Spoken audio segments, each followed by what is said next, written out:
Hello friend, welcome my YouTube channel. So guys, আজকে আমি এই ভিডিওতে স্ন্যাপচ্যাট অ্যাপ দিয়ে কিভাবে আপনারা সহজে এই ধরনের ছবি এডিট করবেন তা স্টেপ বাই স্টেপ ভিডিওতে দেখাবো। আপনাদের মধ্যে যারা এই ধরনের ফটো এডিট করতে চান তারা ভিডিওটি শুরু থেকে শেষ অবধি দেখবেন, আর যারা চ্যানেলে নতুন দর্শক তারা অবশ্যই চ্যানেলটি সাবস্ক্রাইব করে রাখবেন। সো ফ্রেন্ড, আমি স্ন্যাপচ্যাট অ্যাপটা ওপেন করে নিলাম। এখান থেকে প্লাস বাটনে ক্লিক করে আমাদের মিডিয়া থেকে আমাদের কাঙ্ক্ষিত ছবিটি এক্সপোর্ট করে নিব স্ন্যাপচ্যাট অ্যাপসের মধ্যে।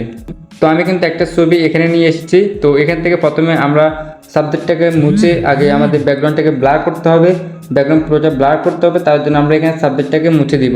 তার জন্য আমরা এখান থেকে ফ্যান আইকনে টাচ করব এবং এখান থেকে হিলিং একটা অপশন পেয়ে যাবেন আপনারা। এই যে হিলিং, এখানে টাচ করে দিবেন। এবার আপনি আপনার সাবজেক্টের উপরে ব্রাশ করে দিবেন।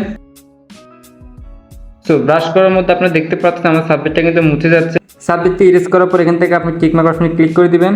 তো এবার আমরা আমাদের ব্যাকগ্রাউন্ডটাকে ব্লার করব। ব্লার করার জন্য আবার আমরা ফ্যান আইকনে টাচ করব এবং এখান থেকে আমরা নিচে চলে যাব। দেন এখান থেকে আপনারা লেন্স ব্লার বলে একটা অপশন পেয়ে যাবেন, লেন্স ব্লার। তো এখানে টাচ করে দিবেন। সো এখানে টাচ করবো, এটাকে আপনি ছোট করে নেবেন। তো আমি হাতের টু ফিঙ্গার দিয়ে ছোট করে নিচ্ছি। তারপর এখান থেকে আপনারা ট্রানজিশন যে অপশনটা আছে এটাকে ম্যানেজ করে দেবেন, তাহলে একবার ছোট হয়ে যাবে। তারপর এখান থেকে আপনারা ব্লার স্টেটটা আপনারা যেরকম ব্লার রাখতে চান ঠিক ওইরকম সিলেক্ট করে নেবেন বা ওইরকমভাবে বাড়িয়ে নেবেন। তো আমি এখান থেকে ব্লারটা বাড়িয়ে নিচ্ছি একটু। তারপর এখানে গোল চিহ্নটি আপনাকে ফটোর এক পাশে নিয়ে আসতে হবে। দেন এখান থেকে আমরা টিক মার্ক অপশনে ক্লিক করে দিব। সো এখন আমাদের ব্যাকগ্রাউন্ডে কালার করতে হবে। কালার করার জন্য আমরা আবার ফ্যান আইকনে টাচ করব এবং এখান থেকে আমরা অনেকগুলো অপশন দেখতে পারবো। তো এখান থেকে HDR যে অপশনটা আছে এখানে টাচ করবেন আপনারা। তারপর এখান থেকে পিপল যে অপশনটা আছে এখানে টাচ করবেন। দেন এখান থেকে আপনারা তিনটা অপশন পেয়ে যাবেন। এখানে স্যাচুরেশন যেটা, এটাকে আপনারা 100 করে দিবেন। দেন এখান থেকে উপরে যে ফিল্টার অপশনটা আছে একটু কমিয়ে দিবেন। তো আমি এখান থেকে 35 রেখে দিচ্ছি। তারপর এখান থেকে আপনি টিক মার্ক অপশনে ক্লিক করে দিবেন। সো আমাদের ব্যাকগ্রাউন্ডটা কিন্তু কালার করা কমপ্লিট। তো আমরা এবার এটাকে সেভ করে নেব। তো সেভ করার জন্য এখানে সেভ অপশনে ক্লিক করে দিবেন এবং এখান থেকে সেভে টাচ করে দিবেন। তো একটু ওয়েট করার পর কিন্তু আপনার এই ইমেজটা, ব্যাকগ্রাউন্ড ইমেজটা কিন্তু সেভ হয়ে যাবে আপনার গ্যালারিতে। তো এবার আমি আপনাদেরকে মূল স্টেপটা দেখাবো। তো এখান থেকে আমরা উপরে ভিউ এডিট একটা অপশন পেয়ে যাবো, এখানে টাচ করব। তারপর ভিউ এডিটসে ক্লিক করব। সো ভিউ এডিটসে ক্লিক করার পর এখান থেকে আমরা যতগুলো লেয়ার নিয়েছি সবগুলো লেয়ার দেখাচ্ছে। তো আমরা উপরে যে লেয়ারটা আছে HDR আমরা এখানে টাচ করব। দেন এটাকে ডিলিট করে দিব। এভাবে আপনারা প্রত্যেকটা লেয়ার উপর টাচ করে আপনারা এটাকে ডিলিট করে দিবেন। তারপর আপনার অরিজিনাল ছবিটা কিন্তু এখানে চলে আসবে। তো এবার আমাদের এখানে ব্যাক আইকন দিয়ে ব্যাকে চলে যাব। তারপর আমরা এখান থেকে আবার ফ্যান আইকনে টাচ করব এবং এখান থেকে নিচে চলে যাব। নিচে আসার পর এখানে আপনারা ডাবল এক্সপোজ একটা অপশন পেয়ে যাবেন, এই যে ডাবল এক্সপোজার। তো আপনার কাজ হচ্ছে এখানে টাচ করে দেওয়া, আমি এখানে টাচ করে দিচ্ছি। তারপর এখান থেকে প্লাস আইকনে ক্লিক করবেন এবং এইমাত্র আপনি যে ব্যাকগ্রাউন্ডটা সেভ করেছেন মিডিয়া থেকে এই ব্যাকগ্রাউন্ডটা সিলেক্ট করে নেবেন। তো আমি সিলেক্ট করে নিচ্ছি। সিলেক্ট করার পর অপোজিটের মধ্যে টাচ করে আপনাকে এটা ফুল করে দিবেন, অপোজিটটা ফুল বাড়িয়ে দিবেন। তারপর টিকমার্ক অপশনে ক্লিক করে দিবেন। তারপর আমরা এখান থেকে আবার ভিউ এডিটসে ক্লিক করব এবং এখান থেকে ভিউ এডিটসে ক্লিক করব। তারপর আমরা ডাবল এক্সপোজ যে অপশনটা আছে এখানে টাচ করব। এখান থেকে ব্রাশ আইকনে ক্লিক করবেন। তো তারপর আপনাদেরকে এরকমটা দেখাবে। তো এখান থেকে আমরা যদি ডাবল এক্সপোজ যে অপশনটা আছে এখানে যদি 100 করে দিই, এই যে এরকম টাচ করে যদি 100 করে দিই, তাহলে আমাদের পরবর্তী যে ব্যাকগ্রাউন্ডটা নিয়েছে এই ব্যাকগ্রাউন্ডটা দেখাবে। এবং এখান থেকে যদি আমরা ম্যানেজ করে দিই ডাবল এক্সপোজার, তাহলে আমাদের বর্তমান যে ছবিটা ছিল এই ছবিটা দেখাবে। তো এবার আপনারা এটাকে জুম করবেন, জুম করে আপনারা ডাবল এক্সপোজ এটাকে 100 রেখে দিবেন। 100 রেখে দেওয়ার পর আপনার সাবজেক্টের আশেপাশে সব কিছু আপনারা ব্রাশ করে দিবেন। তো আমি এখান থেকে ব্রাশ করে নিচ্ছি। যদি আপনার সাবজেক্ট যদি এখানে ব্রাশ হয়ে যায় তাহলে আপনারা ডাবল এক্সপোজ এটাকে ম্যানেজ করে দিবেন, ম্যানেজ করে এটাকে আবার ব্রাশ করবেন, তাহলে আপনার সাবজেক্টটা আগের জায়গায় ফিরে আসবে। তো আমি মনোযোগ সহকারে ব্রাশ করে নিচ্ছি, আপনারা মনোযোগ সহকারে ধৈর্য নিয়ে এই কাজটা করে নেবেন, তাহলে আপনার ফটোটা পারফেক্ট এডিট হবে।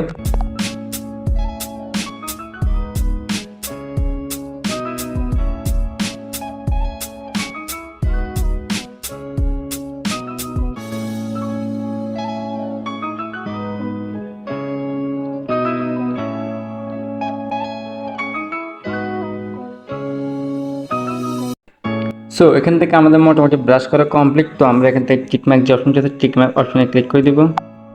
তারপর আমরা এখান থেকে ব্যাগে চলে যাব। সো দেখতে পাচ্ছেন এটা হচ্ছে এডিট করার ছবি, আর আমি যদি এখানে টাচ করি তাহলে এর অরিজিনাল ছবিটা আপনারা দেখতে পারবেন। তো আমাদের এখানে কিছু আরও কালার দেওয়ার দরকার বা কালার গ্রাইন্ডিং করার দরকার, তার জন্য আমরা এখান থেকে প্যান আইকনে টাচ করব এবং এখান থেকে আমরা টিউন ইমেজ একটা অপশন পেয়ে যাব, এখানে টাচ করব। দেন এখান থেকে আমরা ব্রাইটনেসটা একটু হালকা বাড়িয়ে দিব, যেন সুন্দর দেখা যায় আমাদের ইমেজটা। তারপরে কন্ট্রাস্ট একটু বাড়িয়ে দিব, আপনার ছবি অনুযায়ী আপনি এটাকে বাড়িয়ে কমিয়ে রাখবেন। তারপরে এখানে আমরা স্যাচুরেশনটা হালকা বাড়িয়ে দিব। তারপর এখান থেকে এমব্রাইটনেস একটু বাড়িয়ে দিব হালকা। তারপর হাইলাইটস আমরা একটু মাইনাস করে দিব। তারপর আমরা শ্যাডোতে একটু বাড়িয়ে দিব। তারপর আর্মটা একটু আমরা একটু বাড়িয়ে বা কমিয়ে দেখবো আমাদের পারফেক্ট কালার আসে কিনা। আমি একটু হালকা বাড়িয়ে দিলাম। সো এখান থেকে আমরা টিকমার্ক অপশনে ক্লিক করে দিব। তো আমাদের এডিটটা কিন্তু মোটামুটি কমপ্লিট। তো আমরা এবার একটু পেজটাকে স্মুথ করব।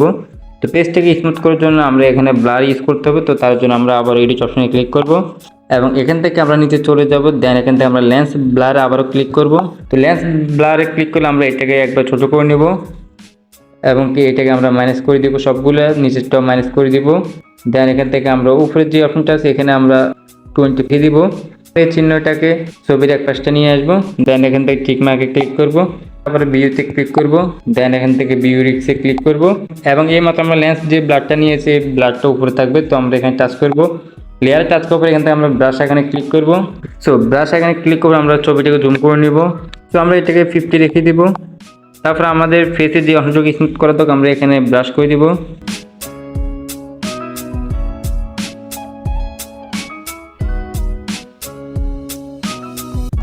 তো আমাদের ফেসটা কিন্তু মোটামুটি স্মুথ করা কমপ্লিট। তো আপনার ফেসটা যদি স্মুথ না হয় তাহলে আপনারা এই প্রসেসটার মাধ্যমে 2-3 বার আপনারা অ্যাপ্লাই করবেন স্মুথটা করার জন্য।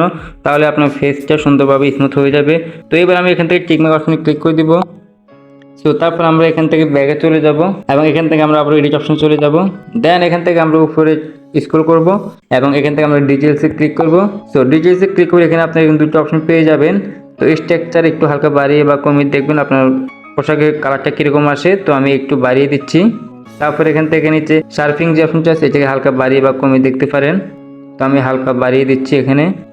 সো এবার আমরা এখান থেকে টিকমার্ক অপশনে ক্লিক করে দিব। দেন তারপর আমরা এখানে সেভ বাটনে ক্লিক করে এখান থেকে সেভ অপশনে ক্লিক করে এই ফটোটাকে সেভ করে নিব।